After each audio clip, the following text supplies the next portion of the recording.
نحمدہ ونصلی ونسلم علی رسولہ النبی الکریم الامین وعلی آلہ وصحبہ اجمعین۔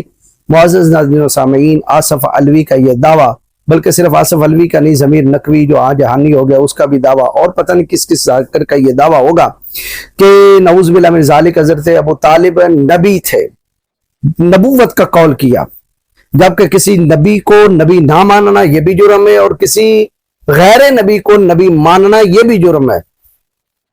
اور اس کی دلیل کیا دی کہ وہ نبی ہیں اور سر فہرست انبیاء میں ہیں، تاکہ کیونکہ کوئی بھی زمانہ نبوت سے خالی نہیں ہے، تو رسول اللہ سے پہلے کون نبی تھے تو معلوم ہے کہ وہ ابو طالب ہی نبی ہیں، یہ ہے تو وہ ہے، چرب زبانی۔ پہلے اس کا یہ کلپ سن لیں، اس کے بعد میں انشاءاللہ اس پر تبصرہ کرتا ہوں۔ قرآن مجید فرقان حمید کی آیات بینات کی روشنی میں اس کو جانچیں گے، کیوں؟ اس لیے کہ آقا کریم علیہ السلام دو بھاری چیزیں چھوڑ کے گئے، اہل بیت اور قرآن۔ نہ حضرت ابو طالب کا قرآن میں ذکر ہے، بلکہ ذکر تو چھوڑیں، جو میں دلیل دوں گا اس دلیل کے مطابق یہ پورا سلسلہ جو ہے یہ فترت رسول کا زمانہ ہے، یعنی اس میں کوئی رسول آیا ہی نہیں۔ جب رسول اللہ صلی اللہ علیہ وسلم تشریف لا رہے ہیں حضرت عیسیٰ علیہ السلام کے بعد، قرآن نے اسے فترت کا زمانہ کہا، اور بار بار قرآن مجید فرقان حمید نے قرآن میں یہ کہا کہ رسول اس زمانے میں تشریف لائے جب رسول ان کو ڈرا رہے تھے جن کے آباء و اجداد ڈرائے نہیں گئے، یعنی ان کے آباء و اجداد میں کوئی نبی نہیں آیا جو ان کی اصلاح کر سکے۔ یہ میں انشاءاللہ قرآن سے دکھاؤں گا، اور میرا یہ چیلنج ہے کہ کسی امام کے فرمان سے یہ جناب والا آصف علوی اور ان کی وکالت کرنے والا جناب والا مفتی فضل ہمدرد وہ بھی سن لے، جو دن رات انہی کے جناب والا مدرسے میں اور آنا جانا لگا ہوا ہے، انہی کے مجالس میں آنا جانا لگا ہوا ہے، اور کسی طرح کے ان کا اسلام جو ہے وہ روز روشن کی طرح عیاں کر دیا جائے کہ یہ بڑے جناب والا محب اہل بیت ہیں، یہ ہیں وہ ہیں۔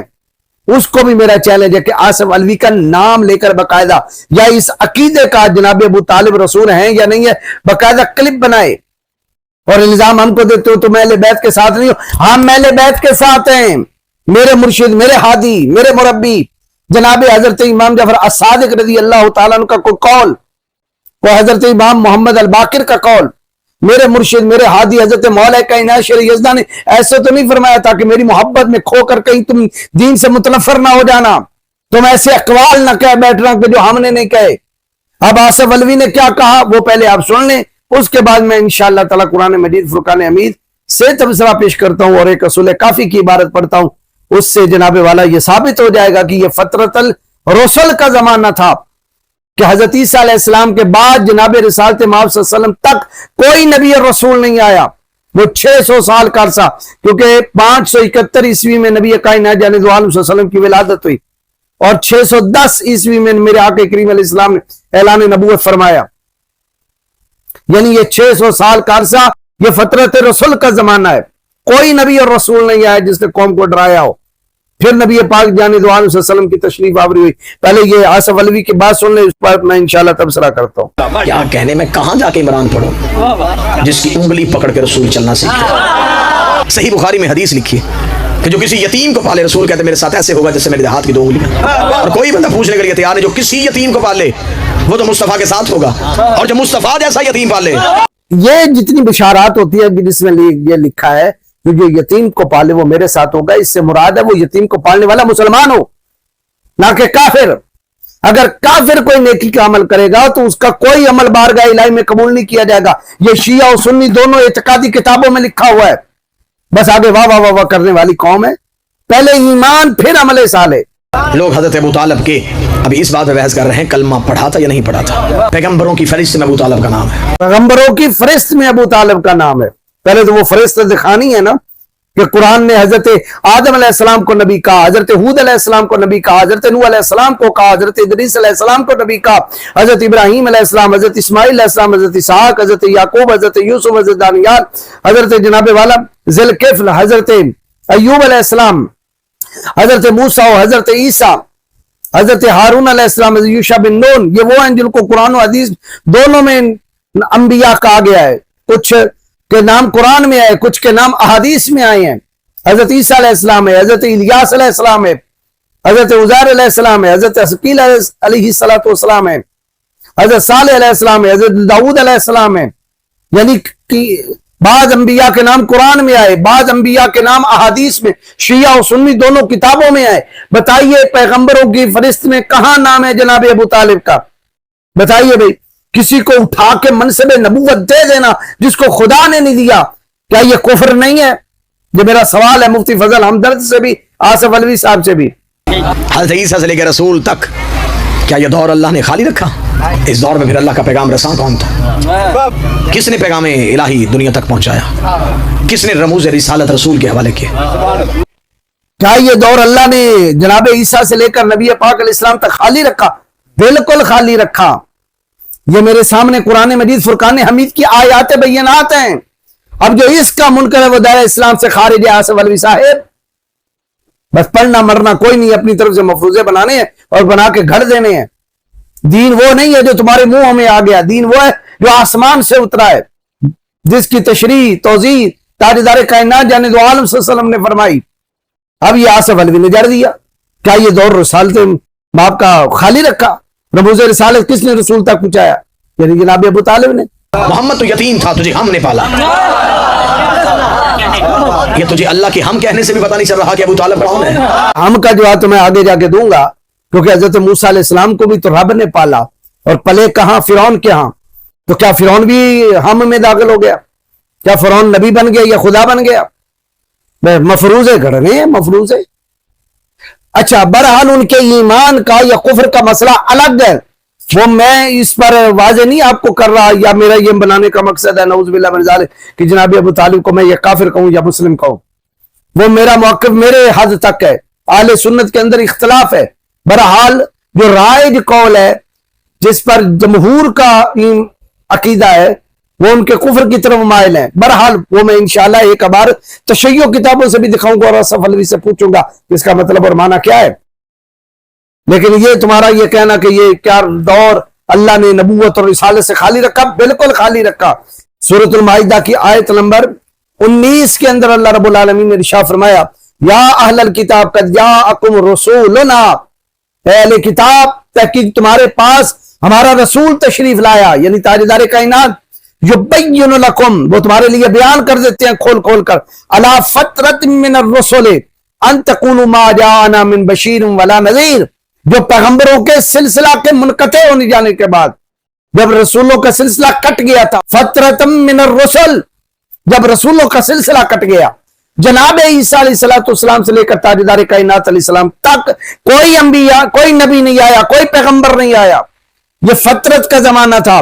پھر میرا رسول تشریف لایا تاکہ تم یہ نہ کہو کہ ہمارے پاس کوئی بشیر اور نذیر نہیں آیا. فقد جاءکم بشیر و نذیر، تحقیق تمہارے پاس بشارت دینے والا اور ڈر سنانے والا آیا. واللہ علی کل شیء قدیر، اللہ ہر چاہے پہ قادر ہے. رب نے خود بیان کیا یہ فترۃ من الرسل کا زمانہ گزرا. پھر اس کے بعد رسول مکرم تشریف لائے. حضرت عیسیٰ اور رسول اللہ کے درمیان کوئی نبی نہیں تھا. اور یہی بات تفسیر البرہان کے اندر بھی لکھی ہوئی ہے. یہ میرے پاس تفسیر البرہان، اس کی جلد 3 ہے، صفحہ ہے 136. اس کے اندر حدیث نمبر 1 کے تحت وہ لکھتے ہیں کہ تفسیر القمی میں جناب علی بن ابراہیم فرماتے ہیں، یہ خطاب اہل کتاب کو ہے، فرماتے ہیں کہ ایک طویل زمانے تک کسی نبی و رسول کا نہ آنا اور پھر ان پر احتجاج کرتے ہوئے فرمایا کہ تم یہ نہ کہہ سکو کہ ہمارے پاس کوئی بشارت دینے والا اور ڈرانے والا نہیں آیا، بس تمہارے پاس بشارت دینے والا اور ڈرانے والا آ گیا ہے، اور جان لو کہ اللہ ہر چیز پہ قادر ہے. اس سے کیا پتہ چلا کہ یہ ایک زمانہ گزرا ہے فترت من الرسل کا، اور یہ کتنا فاصلہ ہے. اب اسی کے صفحے کے اینڈ پہ لکھا ہوا ہے کہ راوی ابو جعفر امام محمد الباقر نے سر اٹھایا، فرمایا تم جو چاہتے ہو سوال کرو. نافع وہ پوچھتا ہے یہ بتائیں حضرت عیسیٰ اور حضرت محمد کے درمیان کتنے سال کا فاصلہ ہے؟ تو امام نے فرمایا اپنا قول بتاؤں یا تیرا قول؟ اس نے کہا دونوں. فرمایا میرا قول ہے 500 سال کا فاصلہ، تیرا قول ہے 600 سال کا فاصلہ. یعنی یہ فاصلہ ہے فترۃ من الرسل کا. یہ صفحہ 136 کے اندر لکھا ہوا ہے. سورہ یاسین میں بھی اللہ رب العالمین نے یہی بات بیان فرمائی، یاسین والقرآن الحکیم انک لمن المرسلین علی صراط مستقیم تنزیل العزیز الرحیم لتنذر قوما ما انذر آباؤہم فہم غافلون. یا محبوب آپ انہیں ڈرائیں جن کے باپ دادا نہیں ڈرائے گئے، نہ ان کے باپ دادا کے پاس رسول آیا، نہ پردادا سکردادا کے پاس رسول آیا، کوئی نبی نہیں آیا تھا. اور تم کہتے نہیں جناب ابو طالب نبی تھے، کوئی نبوت کا زمانہ خالی نہیں ہے. اور ضمیر نقوی جو فوت ہو گیا وہ تو کہتے تھے جناب ابو طالب بھی نبی، جناب ابو المطلب بھی نبی، جناب ہاشم بھی نبی، جناب یعنی یہ پورا شجرہ نبوت کا۔ قرآن کہتا ہے کہ فترت من الرسول کے بعد یہ رسول تشریف لائے ہیں، نبی کائنات جانے دو عالم صلی اللہ علیہ وسلم اس وقت تشریف لائے جب نبیوں کا سلسلہ منقطع ہو چکا تھا۔ اور وہ کب ہوا؟ حضرت عیسیٰ علیہ السلام کے زمانہ میں۔ اور حضرت عیسیٰ علیہ السلام نے خود فرمایا، سورہ صف کے اندر ہے، وَمُبَشِّرًا بِرَسُولٍ من بعد اسمہ احمد، میرے بعد صرف ایک ہی رسول آئے گا جس کا نام احمد ہوگا۔ حضرت عیسیٰ علیہ السلام اور حضرت رسالت جناب صلی اللہ علیہ وسلم کے درمیان تک 600 سال کا فاصلہ، یہ فترت من الرسول کا فاصلہ، یہ منقطع انقطاع وحی کا فاصلہ، انقطاع نبوت کا فاصلہ، پھر رسول تشریف لائے۔ قرآن مجید فرقان حمید کی میں نے 3 آیات بینات آپ کے سامنے رکھے، لیکن آصف علوی کو زدہ نہیں کسی طرح جناب ابو طالب کو رسول بنا کر اور نبی بنا کر میں نے پیش کرنا ہی کرنا ہے۔ اچھا اب دل تھام کے سنیے پھر ایک اور حوالہ، یہ اصول من الکافی، اگر یہ رسول اور نبی ہیں ہی جس طرح تم مانتے ہو آصف علوی صاحب، تو پھر اس بات کا کیا جواب دو گے؟ یہ میرے پاس کتاب التاریخ ہے، یہ 1213 نمبر روایت ہے اور صفحہ ہے 231۔ عن نبی عبداللہ حضرت امام جعفر صادق سے ہے کہ ان مسئلہ ابی طالب ماسال و اصحاب الکافی اسر الایمان و اظہر الشرک، کیا جناب ابو طالب کی مثال حضرت امام جعفر صادق کہہ رہے ہیں، میرے مرشد میرے ہادی، کہ جناب ابو طالب کی مثال اصحاب کہف کی طرح ہے۔ کیا اسر الایمان، انہوں نے ایمان کو چھپایا، واظہر الشرک، اور شرک کو ظاہر کیا۔ اصحاب کہف کی تو بات سائڈ پہ رکھ دیں، مجھے یہ بتائیے کوئی نبی ایسا گزرا ہو جس نے شرک کا اظہار کیا؟ وہ شرک کاٹنے آئے تھے یا شرک کا اظہار کرنے آئے تھے؟ بتائیے بھائی، کیا کوئی نبی ایسا گزرا جس نے شرک کا اظہار کرتے ہوئے کہ اندر اندر ایمان ہو، اوپر سے مشرکوں کے ساتھ وہ بتوں کو سجدہ کرتا ہو، لات کو، حبل کو، چاند کو، ستارے کو منتیں بھی باندھا ہو گیا ہے میرا حبل کام کر دے میں اتنے چڑھاوے دے دوں گا؟ کوئی نبی ایسا گزرا؟ کیا نبی ایسے ہوتے ہیں؟ اس کا جواب آصف علوی تم نے دینا ہے، اور مفتی فضل ہمدرد وہ بھی جواب دو۔ اللہ تمہارے شر سے میری قوم کو محفوظ فرمائے۔